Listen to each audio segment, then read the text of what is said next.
ఇప్పుడు ఇంకొక ప్రధాన అంశం ఏంటంటే ఏపీలో దాడులకు సంబంధించి చాలా జరుగుతూ ఉన్నాయి వెంకటేశ్వరరావు గారు. టీడీపీకి సంబంధించి కార్యకర్తలు కొంతమంది అంటే జనసేన నుంచి ఎక్కడా ప్రస్తావన కనిపించట్లేదు కానీ టీడీపీ వాళ్ళు ఎక్కువగా దాడులు చేస్తున్నారు. పవన్ కళ్యాణ్ గారిని దాన్ని స్పందించారు కూడా ఆయన. అలాంటి దాడులు చేయకండి, మనం పగ తీర్చుకోవడానికి కక్ష తీర్చుకోవడానికి మనం గెలిచింది కాదని చెప్పేసి చెప్తున్నారు. సో ఇలాంటి వాటిని వైసీపీకి ఏదన్నా మద్దతుగా నిలబడి పవన్ కళ్యాణ్ గారు స్టేట్మెంట్ ఇచ్చారు, కానీ టీడీపీ వల్ల అవన్నీ కంటిన్యూ అవుతున్నాయి. ఇలాంటి వాటిని ఏమన్నా పవన్ కళ్యాణ్ గారు ఖండించే ప్రస్తావన ఉంటుందా? దాని మీద ఏమైనా యాక్షన్స్ తీసుకునే పరిస్థితి ఉంటుందా?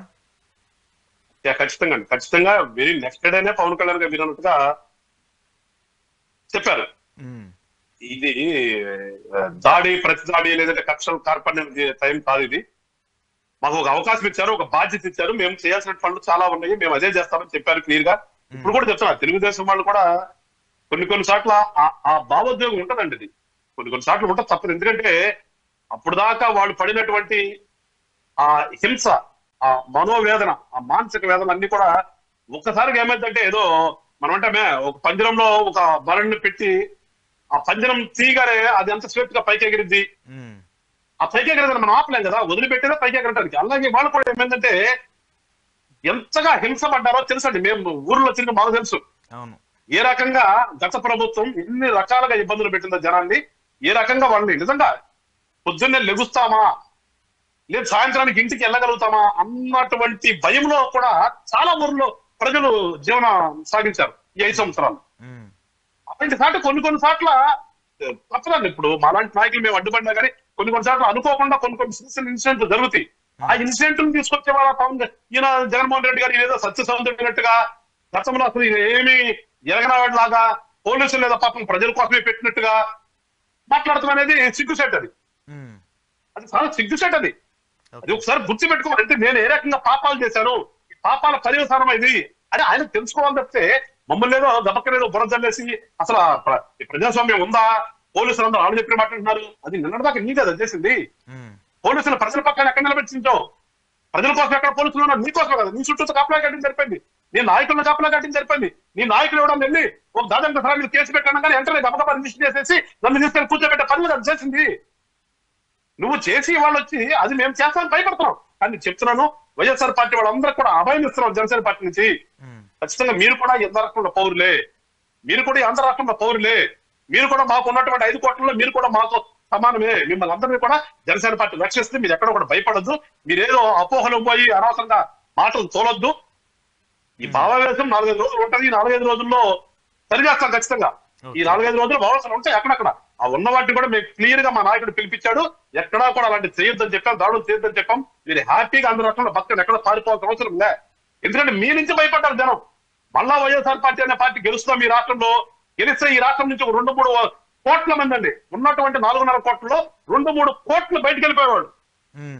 2-3 కోట్లు వెళ్ళిపోయాడు. ఆంధ్ర రాష్ట్ర జనాభా కోట్లలోకి వచ్చేది.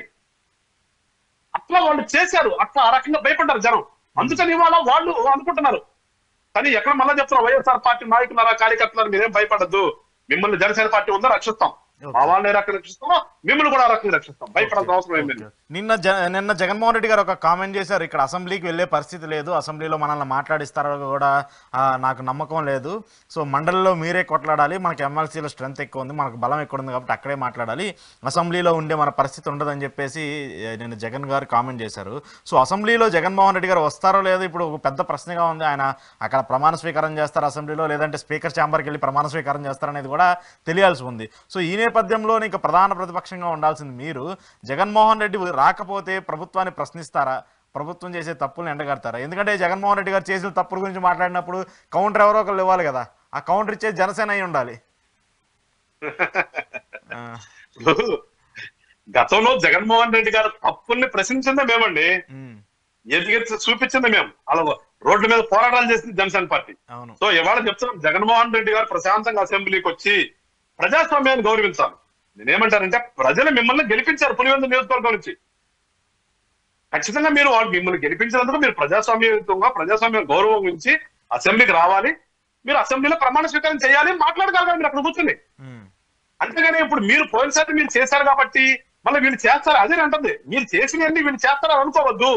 మీకు ప్రజాస్వామ్యం అంటే తెలియదు, మీకు ప్రజలను గౌరవించడం తెలియదు, మీకు ప్రతిపక్ష నాయకులను గౌరవించడం తెలియదు. మీకు ఎంతసేపు ఉన్నా కానీ ప్రజలను భయపెట్టి దోసుకోవడం ఉంటే మీకు తెలుసు. కానీ ఇక్కడ ఉన్నది ఈ ప్రజాస్వామ్యం అంటే తెలిసిన వాళ్ళు, ప్రజాస్వామ్యాన్ని అచ్చి ఎక్కువగా గౌరవించేవాళ్ళు, ప్రజాస్వామ్యం అంటే తెలిసిన వాళ్ళు. ఇది రాజకీయ పార్టీలు మరి, నీకు దొంగల పార్టీ కాదు కదా, ఇది రాజకీయ పార్టీ. అందుకని నిర్భయంగా 11 మంది మీరు అసెంబ్లీకి రండి, ప్రమాణ స్వీకారం చేయండి, రేపు పొద్దున్న కూర్చొని ప్రతిపక్ష పాత్ర పోషించండి, పోషించాలి కూడా. ఇది పోషించకపోతే ఎక్కడ కనిపించాలి, మనకి ఇక్కడ ఉండడు కదా. ఇంకా ఆయనకులాగా మీ వాళ్ళతో మీరు దాడి చేపించినట్టుగా ఎట్లా మాట్లాడతాడండి? మన ఎమ్మెల్సీలు మీరు ఎక్కువ ఉన్నారు, మీరు కొట్లాడిన వాళ్ళకి ఏ రకంగా చెప్తాడు? శాసన మండలంలోనే కదా కొట్టింది. ఈ సోకాలు పనికి మంది బ్యాచ్ అంతా మంత్రులు హోదాలో ఉండి శాసన మండలంలోనే కదా లోకేష్ గారు నేను ఇంకెద్దరు ముగ్గురు కొట్టారు అక్కడ. గుర్తుందా మీకు? అవునవును, అక్కడ అసెంబ్లీ రానివ్వకుండా. మరి అసలు శాసన మండలి ఏ రకంగా మాట్లాడతారండి? ఇంకా జగన్మోహన్ రెడ్డి గారు కానీ వైఎస్ఆర్ పార్టీ పెద్దలకు మేము జనసేన పార్టీ ఒకటే చెప్తున్నామండి, మీరు ప్రజాస్వామ్యాన్ని గౌరవిస్తే ఖచ్చితంగా అసెంబ్లీకి రండి, రేపు ప్రమాణ స్వీకారం చేయండి, అక్కడ కూర్చొని మాట్లాడండి. At the same time Janasena party మేము ప్రభుత్వంలో కూడా ఉన్నాం కాబట్టి ప్రతిపక్షం అనే మాట మాట్లాడకూడదు. వాస్తవంగా ప్రతిపక్షంగా మేము మాట్లాడకూడదు. అది మాట్లాడితే ప్రజాస్వామ్యాన్ని అపహాస్యం చేసినట్లే. కానీ మేము ఖచ్చితంగా చంద్రబాబు నాయుడు గారి మీద ఒక నమ్మకం ఉంది మాకు. అంతదాకా జనసేన వాళ్ళు మాట్లాడేదాకా చంద్రబాబు నాయుడు గారు తీసుకురాదనే ఒక నమ్మకం మాకైతే ప్రగాఢంగా ఉంది. ఖచ్చితంగా మేము భాగస్వామ్యం కాబట్టి మంచిగా పరిపాలన చేస్తాము. ఎక్కడైనా చిన్న పొరపాట్లు జరిగితే నాలాంటి వాళ్ళం ఖచ్చితంగా గలం ఇస్తాం, మా నాయకుడికి తెలియపరుస్తాం, మా నాయకుడి ద్వారా